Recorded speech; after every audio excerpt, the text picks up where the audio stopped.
Burma 4 جنوری 1948 میں برطانیہ سے آزاد ہوا۔ تاریخی اعتبار سے سرزمین برما پہلے کئی ممالک پر مشتمل تھی۔ خاص برمی جو میانمار قبیلے کے نام سے مشہور ہے، مانڈلے اور اس کے اطراف میں رہتے ہیں، وہ 9ویں صدی عیسوی میں تبت چین سے یہاں پہنچے۔ 11ویں صدی عیسوی میں ان کو انور اٹھا نے متحد کیا، جنہوں نے پگان کو دارالحکومت بنایا اور بودھ مذہب کو درآمد کیا، جو آج ان کا قومی مذہب ہے۔ غربتوں کی حدوں کو چھونے والے ممالک میں برما کا شمار بھی ہوتا ہے۔ یہاں 2 مارچ 1962 کو بغاوت ہوئی اور حکومتی کنٹرول فوج کے ہاتھ میں چلا گیا۔ اس وقت سے اب تک برما میں فوجی حکومت چل رہی ہے۔ اگرچہ 2008 میں ایک آئینی ریفرنڈم کے ذریعے نظم و ضبط کے تحت پھلتی پھولتی جمہوریت کا وعدہ کیا گیا، لیکن 2010 میں ہونے والے انتخابات میں فوجی حمایت یافتہ پارٹی کی فتح کا اعلان کیا گیا۔ برما میں انسانی حقوق کا معیار انتہائی ناقص ہے، جس پر بین الاقوامی برادری اور انسانی حقوق کی تنظیموں میں کافی عرصے سے تشویش پائی جاتی ہے۔ برما میں مختلف نسل اور مذہب سے تعلق رکھنے والے لوگ بستے ہیں، جن میں 90% بدھ ازم کے پیروکار، 4% عیسائی، 4% مسلمان، جبکہ باقی آبادی ہندوؤں سمیت دیگر مذہب کے ماننے والوں کی ہے۔ لیکن برمی مسلمانوں پر بہت مدت سے عرصہ حیات تنگ کیا جا رہا ہے۔ کافی تعداد میں برمی مسلمان بنگلہ دیش میں پناہ گزین ہیں اور کچھ عرب ممالک میں خصوصی رعایت کے ساتھ قیام پذیر ہیں، لیکن جس بات کا کلک ہے وہ یہ کہ بین الاقوامی برادری ان کی حالت زار پر چپ سادے ہوئے ہے اور اسلامی ممالک کی حکومتیں بھی ان کے لیے کچھ نہیں کر رہی۔ برما میں 3 جون 2012 سے بے گناہ مسلمانوں کا بدترین قتل عام جاری ہے۔ لاکھوں مسلمان جو برما بنگلہ دیش کی سرحد پر ساحلی دلدلی علاقوں میں جانوروں بلکہ کیڑے مکوڑوں سے بدتر زندگی گزار رہے ہیں کا اچانک قتل عام شروع کر دیا گیا ہے۔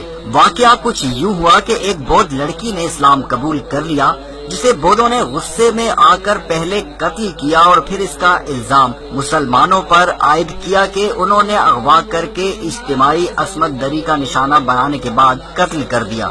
یہ واقعہ 28 مئی 2012 کو پیش آیا۔ 3 جون کو بودھوں نے ایک بس روک لی اور پھر اس میں سوار تبلیغی جماعت کے 10 ارکان کو اتار کر قتل کر دیا۔ ساتھ ہی کئی ایک کے سر اور چہرے مونڈ کر مشہور کر دیا کہ مسلمانوں نے بودھ رہنما کو شاگردوں سمیت قتل کیا ہے۔ بس پھر کیا تھا، ہر طرف سے بودھ مسلمانوں پر حملہ آور ہو گئے۔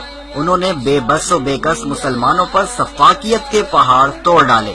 10 جون کو جب دنیا تک خبر پہنچی تو افواج کے ساتھ کرفیو نافذ کر کے معمولی میڈیا کو بھی علاقہ بدر کر دیا گیا۔ یوں اب فوج، پولیس اور بودھ مل کر مسلمانوں کو قتل کر رہے ہیں۔ ہزاروں بستیاں جلا دی گئی ہیں۔ لاکھوں مسلمان جو معمولی جھونپڑیوں میں رہتے تھے وہ بھی خاکستر کر دی گئی ہیں۔ ہزاروں مسلمان جانیں بچانے کے لیے بنگلہ دیش کی طرف بھاگے تو انہیں بنگلہ دیشی بحریہ اور فوج نے واپس دھکیل دیا۔ واپس پہنچے تو وہ بھی قتل ہو گئے۔ مقامی حکومت نے پہلے ہی ان مسلمانوں سے شہریت چھین رکھی ہے۔ مسلمان تعلیم حاصل نہیں کر سکتے، علاج معالجہ نہیں کروا سکتے، سفر نہیں کر سکتے، دوسرے گاؤں تک نہیں جا سکتے۔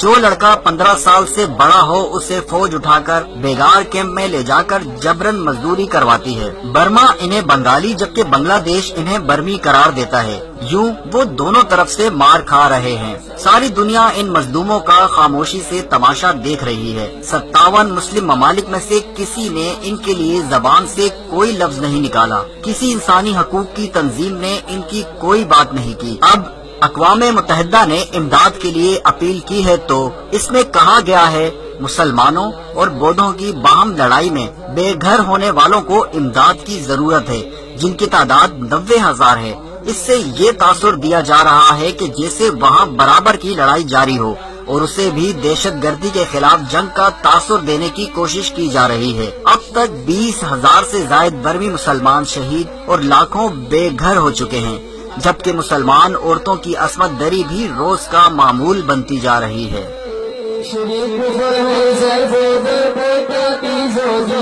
عالم کا